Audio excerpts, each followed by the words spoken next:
यह मंदिर एशिया महादेश में ऐसा भव्य मंदिर, इतना बड़ा सरोवर और इतना अधिक घंटा एशिया महादेश में कहीं नहीं पाया जाएगा। सरकार पैसे भेजती है और आपस में बंदर बांट हो जाता है। मंदिर का विकास मतलब भगवान के पैसे भी लोग खा रहे हैं। हाँ, भगवान का ही पैसे, उसमें कोई किसी को कोई भय नहीं है। भगवान देव राजेंद्र द्वारा स्थापना किया हुआ भगवान शिव का शिवलिंग है।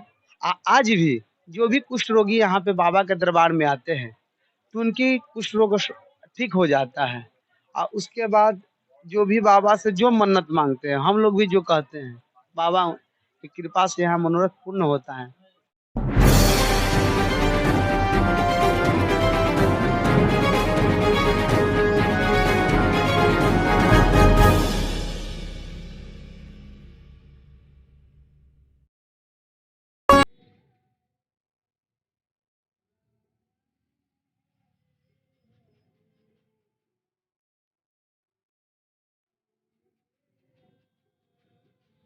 नमस्कार, मैं ओपी सिंह लोक टीवी पे आप सबका स्वागत करता हूं। आज मैं अपने चैनल के जरिए आपको बिहार के एक सुप्रसिद्ध धार्मिक स्थल पे लेकर आया हूं। हम खड़े हैं बाबा महेंद्रनाथ मंदिर के सामने। ये मंदिर का तालाब है। इस तालाब का काफी ऐतिहासिक महत्व है। कहा जाता है कि नेपाल के महाराज महेंद्र वीर बहादुर सहदेव ने इस मंदिर और इस ऐतिहासिक तालाब का निर्माण करवाया था। इसकी भी कहानी काफी पौराणिक है। घटना 17वीं सदी की है। जो लोक कथाएं प्रचलित हैं उसके मुताबिक नेपाल के महाराज जो थे महेंद्र वीर बहादुर सहदेव, उन्हें कुष्ठ रोग था। पूरे शरीर में उन्हें कोढ़ की बीमारी हो चुकी थी। काफी इलाज उन्होंने करवाया था लेकिन कोई लाभ नहीं हुआ। उनके यहाँ जो वैद्य मौजूद थे उस समय, उन्होंने उन्हें बनारस जाने का सुझाव दिया था। और उस जमाने में नेपाल के राज्य की सीमा जो है, ये जिस मंदिर के पास हम लोग खड़े हैं, ये सिसवन प्रखंड के अंतर्गत है और उसकी सीमा यहाँ इस मंदिर के पास तक लगती थी। नेपाल के महाराज यहीं से होते हुए अपने दल बल यानी सैनिकों के साथ बनारस के लिए गुजर रहे थे।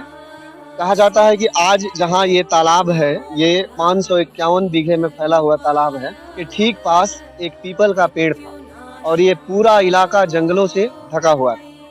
महाराज शाम हो गई थी और एक पेड़ के नीचे जो पीपल का पेड़ था वहाँ विश्राम करने लगे। उन्हें प्यास लगी थी। ऐसी कहानी है कि राजा ने अपने सैनिकों को आसपास से पानी लाने को कहा। चूंकि जंगल का क्षेत्र था और उस समय जल का स्रोत बहुत अधिक नहीं था। सैनिक पानी ढूंढने लगे, कहीं कोई पानी नजर नहीं आ रहा था। तो कथा है कि यहाँ बीच में एक जगह एक छोटा सा गड्ढा था जहाँ जानवर वगैरह पानी पीते थे। सैनिक ने राजा को सूचित किया कि एक छोटा सा गड्ढा है, वहाँ पानी है।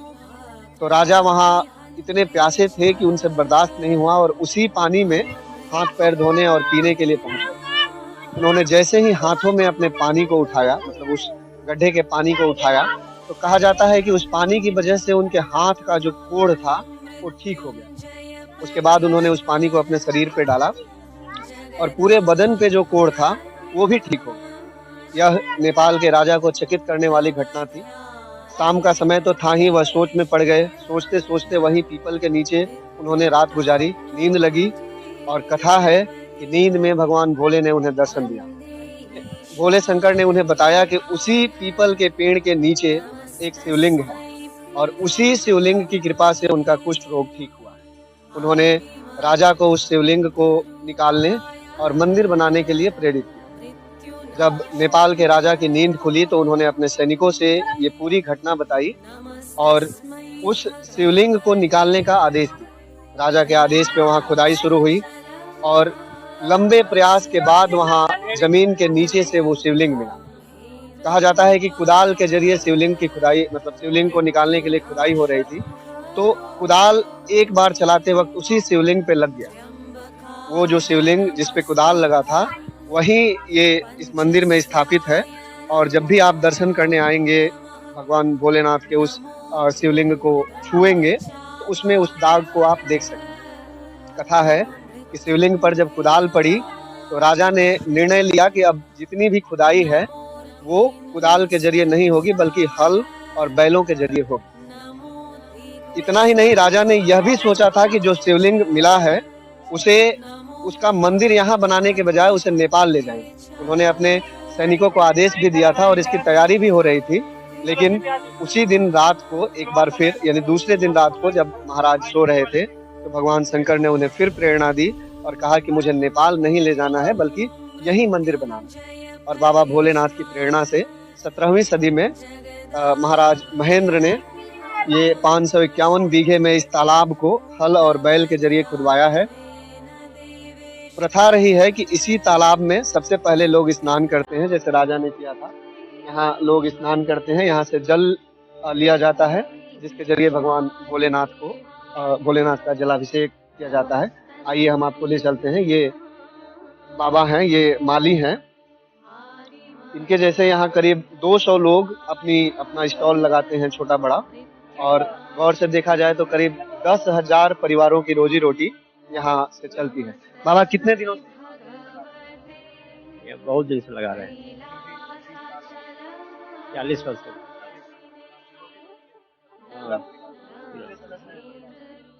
तो 11 परिवार है। तो ये है बाबा भोले की कृपा कि यहाँ इनके जैसे, आप चलेंगे हमारे साथ तो देखेंगे 200 से ज्यादा माली हैं। आइए मैं आपको मंदिर में ले चलता हूँ। ये भाई साहब, आप यहाँ कितने दिनों से दुकान लगा रहे हैं? बहुत दिन से, 10 बरिस हो गया। देखिए, बाबा भोले ऐसे देव हैं जो देवता से लेकर यक्ष हो, गंधर्व हो, यहाँ तक कि असुर भी हो, उनके भी प्रिय हैं। बाबा के दर पे जो भी आता है उसकी सारी इच्छाएं पूरी होती है। वैसे भी महेंद्रनाथ धाम की एक जो सबसे बड़ी विशेषता है वो ये है कि आप जो भी मनोकामना लेकर के बाबा के दर पे आएंगे उसे वो जरूर पूरी होती है। और जो एक बार आता है वो बार बार आता है। आइए हम बात करते हैं इनसे। क्या नाम है भाई साहब? रवि रंजन कुमार मेरा नाम पड़ा। रवि रंजन कुमार जी। आप हमेशा आते हैं बाबा जी के दर जी, पे? हमेशा यहाँ पर आते बाबा हैं। बुलाते हैं? जी, हम बुलाते हैं तभी तो आते हैं। लगता होगा कि अब जाना जी चाहिए। जी जी, ये प्रेरणा होती है भोले। जी जी। आइए, आपका क्या नाम है भाई साहब? मुन्ना कुमार सिंह। आप पूजा करने आए हैं या जी जी, पूजा करने। हमेशा आते हैं? हाँ, सप्ताह में 2 दिन। क्या क्या कृपा है बाबा महेंद्रनाथ? बस इनकी दया है। हम इनके नगरी में हम लोग बसे हैं, यहाँ पर पकवाई नरचट्टी के पास में सराव गांव है, वहीं पे घर है हमारा। दायरा बहुत बड़ा है। एक तरह से देखा जाए तो भारत के कई सारे बड़े मंदिरों के मुकाबले भी बड़ी जगह पर। जी जी जी लेकिन दुर्भाग्य है कि 500 साल पुराने इस ऐतिहासिक मंदिर का जी, अभी तक बहुत अच्छा जीर्णोद्धार नहीं हो पाया। नहीं हो पाया। इतना ही नहीं, बिहार सरकार का जो मतलब जो पर्यटन सूची है, उसमें जो धार्मिक पर्यटन सूची है, उसमें बाबा महेंद्रनाथ धाम को कहीं भी सूचीबद्ध नहीं किया गया। इस बारे में कोई ये जब से हमारे नीतीश कुमार मुख्यमंत्री बने हैं तब से यहाँ पर ध्यान हुआ है बाबा महेंद्रनाथ के पास में। पहले की सरकार इसके पहले कोई भी मुख्यमंत्री यहाँ पर नहीं आया है, नहीं कुछ यहाँ पर फंड दिया, नहीं कुछ हुआ। इनके शासनकाल में बहुत से फंड आया, बहुत काम हुआ। थोड़ा बहुत बाकी है, तो भगवान की इनकी दया होगी तो ये भी पूरी हो जाएगी यहाँ पर। आइए माता जी से बात करते हैं। आप हमेशा यहाँ पूजा करते हैं? हमेशा पूजा हाँ। करे नहीं? इनके घर ही दुआर बाटे लगा ही बा। बाबा हर इच्छा पूरा करे नहीं? इच्छा तो दुखही में मरता आदमी। मानव जीवन तो दुख के खान होइले है। हाँ, खान लेकिन बोले यहाँ आइला पर तनी बस सुकून हाँ तनी सकून मिलेला। मिलेला। बाबा के बड़ी कृपा वालों का है। कृपा बा, दूर दूर के उहो के देखा तनी, नजदीक के नहीं देखा। बाकी देखा तनी ये परिवार मने आवता, दुख बस कट जाता, मिट जाता। आप यहाँ कितने सालों से दुकान लगा रहे हैं? 25 साल से बाबा की कृपा से घर परिवार यहीं से चलता है? सब यही से चलता है। और जब से होश हुआ तब से यहाँ दुकान लगा रहे हैं। मेरा पिताजी लगा रहे थे, द्वारिका मार्गी। और इस मंदिर का जीर्णोद्धार और अधिक विकास, यहाँ लाइटिंग लगनी चाहिए जरूर। देश के जितने भी बड़े शिव मंदिर हैं जो कि धार्मिक पर्यटन की सूची में हैं, वहाँ सुरक्षा होती है, तमाम तरह की मतलब ऐसी गतिविधियां हैं ताकि लोगों को आने जाने पे नियंत्रित रखा जाए, भीड़ कम हो।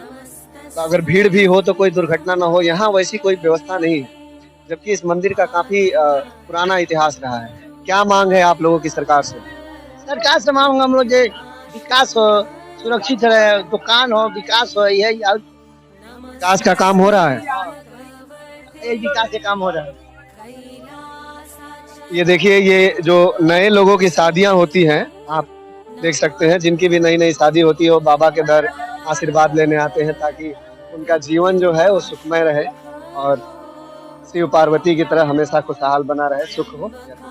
ये देखिए, जैसा मैंने कहा कि जिनकी भी नई नई शादियां होती है वो बाबा भोले से आशीर्वाद लेने के लिए यहाँ आते हैं। तो ये हमारे साथ एक दुल्हे राजा हैं। क्या नाम है? सोनू कुमार शाह। बाबा के दर पे आए हैं, जी, क्या आशीर्वाद मांगे? वो घर परिवार सुख शांति रहे, माँ बाप सब खुशी खाल रहे हैं। जैसे शिव पार्वती। जी हाँ। जैसा कि मैंने कहा, ये मंदिर जो है वो सैकड़ों साल पुराना है, 17वीं सदी में बना है और आज के समय के मुताबिक कम से कम 500 साल पुराना है। तो यहाँ नए निर्माण, लोगों की सुविधाओं के लिए नए नए निर्माण होते रहते हैं। हमारे साथ हैं आदरणीय राजकुमार माली जी। इनसे बात करते हैं। आप यहाँ कितने सालों से? अरे जन्म कर्म हमारा यही है, जब से सोच हुआ तब से हम लोग मैदान में ही हैं। यही से रोजी रोटी चलता है। अभी तो माने हमारा विधायक जो कर्णजीत सिंह ब्यास सिंह जब जीते हैं तो विकास ही विकास लौक रहा है। अभी लेटरिंग बनवाए, शौचालय बनवाए, शौचालय बनवाए। अभी ढलाई का भी उन्हीं का तेजी से ढलाई भी पूरा हो रहा है चारों तरफ। नहीं मतलब विधायक जी की प्रेरणा से जो है यहाँ पे विकास काम हो रहा है। 3 साल हुआ। ये यहाँ पे क्या बन रहा है? लाइटिंग लगेगी क्या? Tower light? टावर लाइट रात्रि के समय रोशनी के लिए बहुत जरूरी है। यहाँ हजारों लोग नियमित तौर पे आते होंगे। आते हैं यार, सारा लोग आते हैं, यात्री लोगों को दिक्कत होता है। ये सब हो जाएगा तो आराम रहेगा। मेला यहाँ लाखों की संख्या में उपस्थित होते हैं। इतना ऐतिहासिक मंदिर है, आसपास से लाखों लोग आते हैं और कोई भी नहीं है ऐसा जो ये कहे कि यहाँ आने के बाद उनकी मनोकामना पूरी नहीं हुई। मनोकामना पूरी होती है तभी तो लोग आते हैं। इस मंदिर का विकास जिस पैमाने पे होना चाहिए अभी नहीं हुआ है। क्या मांग है आपकी सरकार? हमारी सरकार से यही मांग है, पूरा बढ़िया से सफाई सुफाई हो जाए, ढलाई हो जाए, दुकानें अस्थिर हो जाए, सेफ हो जाए और यही है जो यात्री आए उनको सुविधा मिले। तो इस मंदिर को जो है वो धार्मिक पर्यटन स्थल के तौर पे और बढ़िया से विकसित किया जाना ही चाहिए। हाँ, ये पर्यटन जैसे मान लीजिए तो बढ़िया से हो जाए, सबका सुविधा हो, जो आए यात्री उनको भी दिक्कत ना हो, यहाँ दुकानदार है उनको भी दिक्कत ना हो, सबको मैंने सरकार से यही मांग है। आइए और आगे चलते हैं। क्या नाम है जी भाई साहब? जी जयप्रकाश जी, आप यहाँ अमूमन पूजा करने आते हैं? जी आते हैं।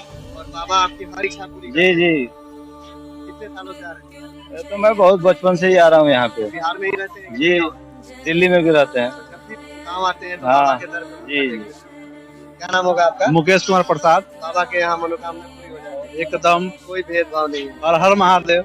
इस मंदिर का विकास जिस पैमाने पे होना चाहिए नहीं हुआ है। नाम बिहार का इतना धीरे धीरे हो रहा है। मंदिर का विकास जिस ढंग से होना चाहिए नहीं हो रहा है। तो इसका मन्नत है कि अगर कोई हमता करके बोले कि इसको घूम जाएंगे हम, मतलब कोई घमंड से कहे कि हम घूम जाएंगे, घमंड से बोले कि हम घूम जाएंगे तो नहीं घूम पाते। घूम नहीं पाते। हाँ, बोलते हैं, पूर्वज लोग बोलते थे कि एक राजा कोई था, वो बोला था, घमंड से बोला था कि हम इसको घूम जाएंगे। वो 7 दिन घोड़ा दौड़ाता रह गया लेकिन नहीं घूम। तो हमारे साथ प्रमोद जी हैं। प्रमोद जी, ये जो विकास का काम हो रहा है बिहार सरकार के पर्यटन विभाग की ओर से, उसका ठेका इन्हीं का है। इनसे बात करते हैं। सर, क्या क्या बन रहा है? ये पूरा डेवलप हो रहा है और एक वहाँ लाइट हाई मास्क लग रहा है, 10 लाइट है। हाँ 10 है, 10 लाइट। हाँ, रात को रोशनी रहेगी। और साथ में जो है पूरा ढलैया और लाल पत्थर लगेगा, स्टोन। हाँ, और जितने भी घाट हैं सभी पर ग्रेनाइट लगाया जाएगा। तो अब हम लोग पहुंच चुके हैं मंदिर के प्रवेश द्वार पे। आइए चलते हैं बाबा के दर पे। ये मंदिर का मुख्य प्रवेश द्वार है। ये द्वार के ठीक सामने यहाँ अनगिनत गाड़ियां आप देख सकते हैं। जो लोग भी नई या पुरानी गाड़ी खरीदते हैं सबसे पहले भोले बाबा के दर पे आते हैं और इन गाड़ियों की पूजा करवाते हैं। यहाँ कई सारे पुजारी हैं इसके लिए, कम से कम 100 के करीब पुजारी यहाँ अमूमन पूजा पाठ कराते हैं। अब हम आ गए हैं मंदिर के मुख्य दरवाजे पे। ये देखिए, यहाँ ऊपर लिखा हुआ है बाबा महेंद्र नाथ धाम। राजा महेंद्र ने इसे बनाया था और उन्हीं के नाथ यानी भगवान भोलेनाथ के नाम पे ये धाम है। और यहाँ वार्निंग लिखी हुई है, मंदिर में गहना पहनकर प्रवेश न करें। अमूमन जब भीड़ होती है मंदिर में तो कई सारे ऐसे चोर टाइप के लोग होते हैं जो कि पॉकेट मार लेते हैं, गहने झपट लेते हैं। ये जो वार्निंग मंदिर पे लिखा हुआ है कि कई बार महिलाओं के गहने, पैसे या पुरुषों के भी पैसे वगैरह ले लिए जाते हैं, लोग चुरा लेते हैं, तो इसके लिए लिखा गया है। आइए हम लोग मंदिर के अंदर प्रवेश कर रहे हैं। ये पहले यहाँ पंडित जी हैं, गेट पे जो लोग भी प्रवेश करते हैं टीका उका से लगाते हैं। हमारा अनिल कुमार उपाध्याय नाम है। यहाँ हमारे 2 घर के पुजारी हैं, हाँ, सदियों से हैं। जी जी जी। चलते हैं मंदिर के अंदर, आइए। देखिए ये मंदिर के अंदर प्रवेश करते ही आप वो मुख्य मंदिर आपको दिखेगा। और इस मंदिर की पहचान, मतलब जो जब भी आप इंटरनेट पे या कहीं भी इस मंदिर का वीडियो या फोटो देखेंगे तो यहाँ जो घंटियों का एक झुंड आप देख सकेंगे। यहाँ जो बहुत सारी घंटियाँ लगी हुई है, जब वहाँ संख्या बढ़ जाती है तो उन्हें यहाँ रख दिया जाता है। ये देखिए, इसमें घंटी ही घंटी है। दरअसल जैसा कि मैंने कहा था कि मंदिर में घंटियों का बेहद ही खास महत्व है।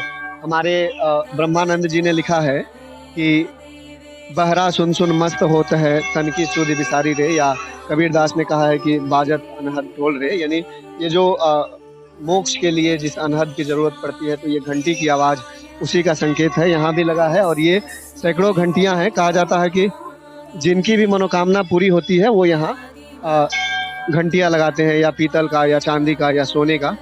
ये हमारे साथ मुख्य महंत जी हैं, तारकेश्वर जी नाम है ना।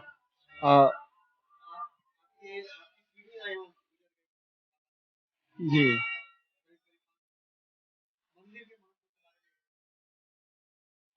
यह मंदिर एशिया महादेश में ऐसा भव्य मंदिर, इतना बड़ा सरोवर और इतना अधिक घंटा एशिया महादेश में कहीं नहीं पाया जाएगा। और ट्रक से देखा जाए तो 3-4 ट्रक से ऊपर ही होंगे। जी, यहीं बगल में सब रखा हुआ है, बाकी और टंगा भी हुआ है। सब देश के दूसरे मंदिरों का जिस तरह से विकास किया गया है, जैसे उज्जैन का महाकाल है, महाकालेश्वर मंदिर है, काशी के कोतवाल है, विजेश्वर धाम है, उस तरह से इस मंदिर का अभी विकास नहीं हुआ है। क्या मांग है आपकी सरकार से? देखिए, यहाँ तो सरकार का पहली बात की निगाह नहीं है। अब यहाँ किसी भी सरकार का, चाहे वो केंद्र हो या चाहे राज्य हो, अभी ये काम लगा हुआ है सरकार के ही माध्यम से, जो कि काफ़ी वर्षों के बाद यह काम यहाँ लगा हुआ है। पैसा बहुत बार आया और गया, लेकिन सब लोग मिल बांट कर खा बराबर कर लिए। और यहाँ का जड़ है, यहाँ का विवाद, क्या यहाँ इस मंदिर का यह स्थिति का कारण है यहाँ का विवाद। जी, यहाँ हर तरह से विवाद है। यहाँ जैसे कि वर्चस्व की लड़ाई की यहाँ विवाद है। सरकार पैसे भेजती है और आपस में बंदर बांट हो जाता है। मंदिर का विकास मतलब भगवान के पैसे भी लोग खा रहे हैं। हाँ, भगवान का भी पैसे, उसमें कोई किसी को कोई भय नहीं है, वो स्वयं भगवान बन बैठे हैं। एक और चीज आपसे कहनी थी, जैसे हाल में कई पुजारियों के हमले हुए हैं। सुरक्षा की जितनी पुख्ता व्यवस्था यहाँ होनी चाहिए, वैसे तो यहाँ पुलिस वाले रहते हैं, लेकिन जितनी भारी संख्या में भीड़ होती है उस परिमाप में, चाहे उस संख्या को देखते हुए पर्याप्त सुरक्षा व्यवस्था यहाँ है, आप लोगों को लगती है? यहाँ सुरक्षा के दृष्टिकोण से तो जो व्यवस्था होनी चाहिए वो व्यवस्था वर्तमान में नहीं है।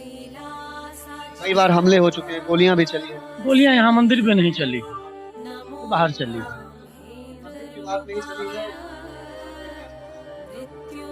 देखिए, हम तो सरकार से यही मांग करेंगे कि यहाँ CBI जांच बैठे, खुद दोस्तों तो हम मालूम चल जाएगा। हम किसी का कोई दोषारोपण हम नहीं कर सकते। धन्यवाद पुजारी जी। हम लोग अब बाबा के दर पे जाएंगे और लोगों को YouTube के जरिए दर्शन कराएंगे। क्या नाम है जी आपका? सोमेश्वर तिवारी। सोमेश्वर तिवारी। हाँ, कितने सालों से पूजा कर रहे हैं? हाँ, लगभग 3 साल से आ रहे हैं। हाँ, शिवरात्रि श्रद्धा, हाँ, श्रद्धा है बाबा भोलेनाथ की। हाँ जी, आप जो कुछ भी चाहते होंगे। हाँ, पूरा कर। आइए, ये देखिए यहाँ लोग बैठे हुए हैं। अमूमन यहाँ इस तरफ एक बार दिखाइए। ये यहाँ शादियाँ वादियाँ होती रहती हैं, नए जोड़े भी आते हैं आशीर्वाद लेने के लिए। कहा था आपसे। और ये है ये मुख्य मंदिर है, देख सकते हैं आप। यहाँ घंटियों का तांता लगा हुआ है। जो लोग भी आते हैं, ये घंटा घर है, देखिए ऊपर लिखा हुआ है घंटा घर। और ये आप जब यहाँ से आएंगे तो यहाँ आप देख सकते हैं कई सारी घंटियाँ लगी है। और जो भी इस मंदिर में आता है घंटा बजाकर बाबा को कहता है कि हम आ गए हैं, आशीर्वाद दीजिए। आइए अंदर चलते हैं।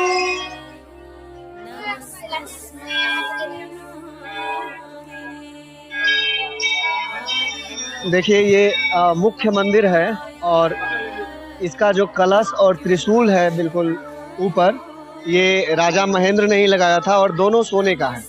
500 सालों से 10 का तस, हाँ, जो सबसे एकदम ऊपर है वो 500 सालों से वो 10 का तस वैसे ही बना हुआ है। आइए मंदिर के अंदर चलते हैं। देखिए छोटे छोटे बच्चे भी यहाँ बाबा के दर पे आशीर्वाद लेने के लिए पहुंचे हुए हैं।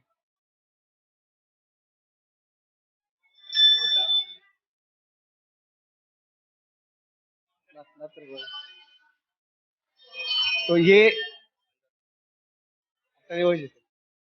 ये हम लोग मंदिर के प्रवेश द्वार पे आ गए हैं। ये देखिए इसकी नक्काशियां काफी खूबसूरत है। ये आप ऊपर देख सकते हैं। देखिए ये जो अमूमन मंदिर की आकृति बनाई जाती है, साइंटिफिक भाषा में अगर इसको कहें तो इसमें बहुत ज्यादा ना तो गर्मी लगेगी कभी ना ठंड लगेगी, इस तरह से बनाया जाता है। और ये हम लोग अब मंदिर के प्रवेश द्वार पे हैं, अंदर चलते हैं।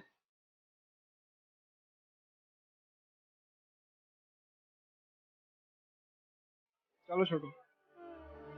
ये हम लोग मंदिर के अंदर प्रवेश कर चुके हैं। ये ऐतिहासिक शिवलिंग यहीं पे स्थापित है जो महाराज महेंद्र ने खुदाई कर निकलवाया था। आइए अंदर आइए। आइए ये मैं दिखाता हूँ आपको। ये देखिए ये बाबा शिवलिंग पे लोग जल चढ़ा रहे हैं।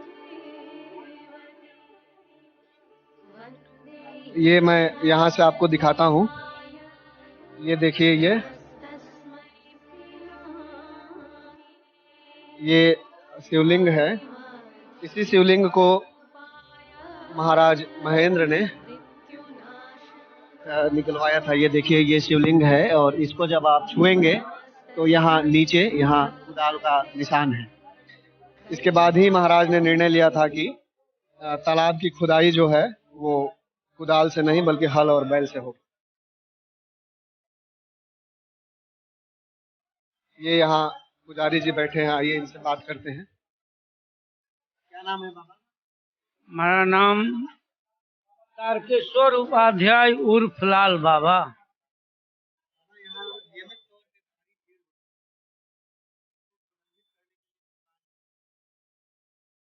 यहाँ पुलिस चौकी की व्यवस्था है। यहाँ तो मंदिर के लिए 4 की संख्या में है, प्लस थाना के लोग भी आकर अपना अथी करते हैं, आते हैं। जिला से भी फोर्स आता है।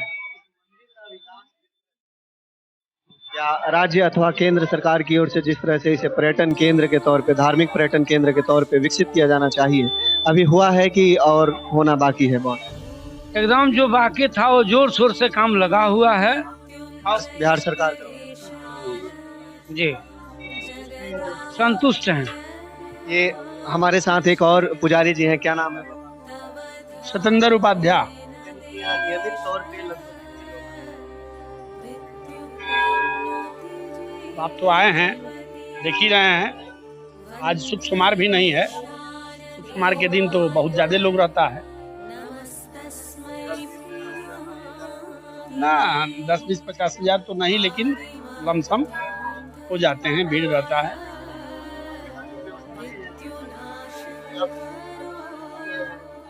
सरकार की ओर से तो अभी यहाँ कोई व्यवस्था नहीं है।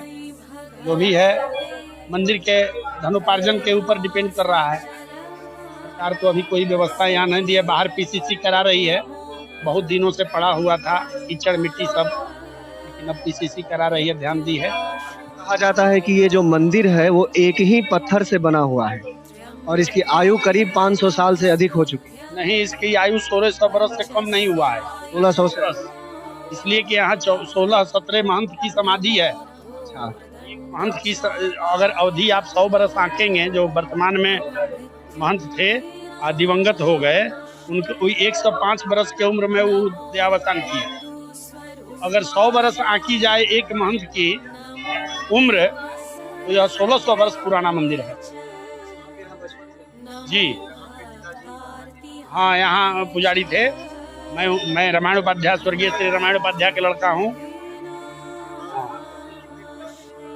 यहाँ उपाध्याय परिवार के लोग ही पुजारी हैं। लमसम 20-25 तो हो गए हैं। तो ये देखिए ऐसे ही भीड़ लगी रहती है बाबा को। अभी तो कम भीड़ है, ये अभी कम भीड़ है, लेकिन शुक्रवार, सोमवार या बाबा भोले से संबंधित किसी त्योहार पे इतनी भीड़ होती है कि पैर रखने की भी जगह नहीं होती।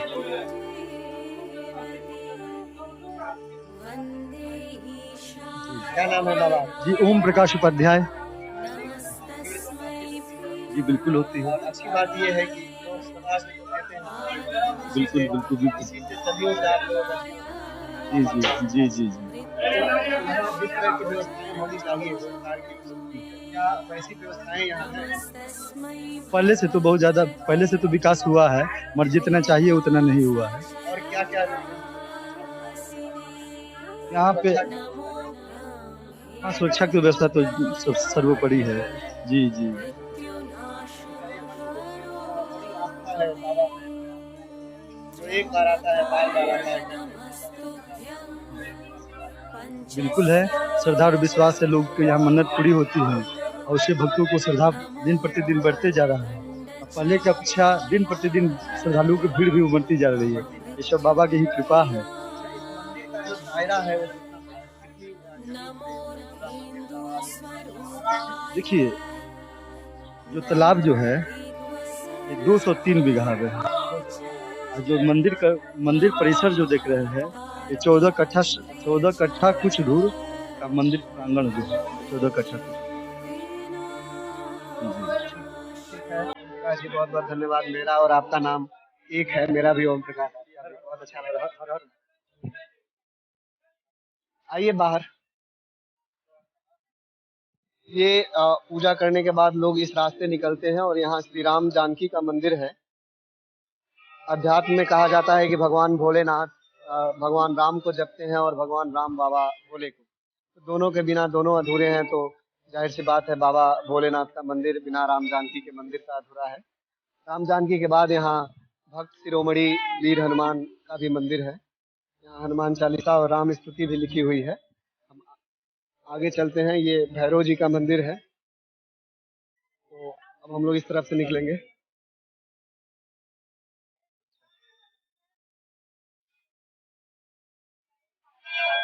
चलिए।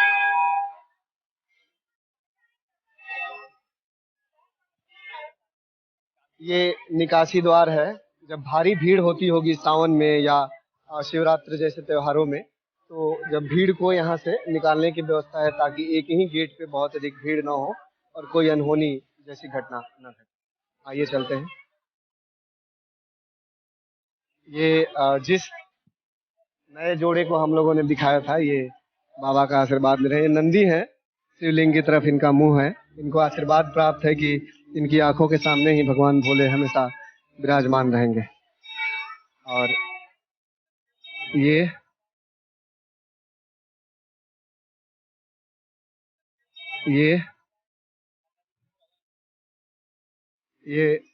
माँ पार्वती का मंदिर है। भोले की भार्या, इन्हें सती कहें या पार्वती कहें, दोनों एक हैं। 37,000 सालों तक भगवान भोलेनाथ ने इनके लिए तपस्या की थी और माँ पार्वती ने भी की थी। तो ये पार्वती जी का मंदिर है। इसी में गणपति भी विराजमान है, भगवान गणेश भी हैं। है तो मंदिर पार्वती जी का। देखिए अमूमन महिलाओं की भीड़ ज़्यादा होती है। सुहाग की दीर्घायु, सुखमय जीवन, बाबा भोले जैसे पति के लिए अमूमन यहाँ महिलाएं और लड़कियां दुआ मांगती। तो ये महेंद्र धाम मंदिर परिसर है और भगवान महाराज महेंद्र ने केवल उस मंदिर को, बाबा भोले के उस मंदिर को और इस माँ पार्वती के मंदिर को और वहाँ भैरव बाबा का मंदिर है, इन्हीं तीनों मंदिरों को बनाया था। बाकी मंदिर बाद में इन्हीं की तर्ज पे बनाए गए हैं ताकि बाकी देवगण भी यहाँ सुशोभित हो सके। देखिए इस तरफ हम लोग चलेंगे। यहाँ ये सामने माँ जगदम्बा का मंदिर है। जगदम्बा यानी आदि शक्ति का मंदिर है, ये माँ काली का यहाँ भी है। और इस तरफ हम लोग आएंगे। ये देखिए भगवान भोले का ये चंद्रधारी प्रतिमा है। जटा में गंगा है, शीश पे चंद्रमा है और गले में नाग देवता सुशोभित है। ये भगवान भोले की वो प्रतिमा स्थापित है। अमूमन अपने देश में शिवलिंग का महत्व ज्यादा होता है, लेकिन बाबा के इस रूप की भी पूजा हर जगह होती है। और ये मंदिर, ये भी पार्वती जी का मंदिर है। ये इन तीनों मंदिरों को एक साथ स्थापित किया गया।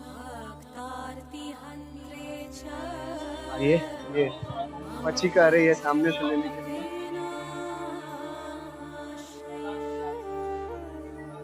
ये माँ पार्वती हैं। आइए देखिए, ये माँ पार्वती हैं। यहाँ अमूमन नई शादियाँ होती हैं और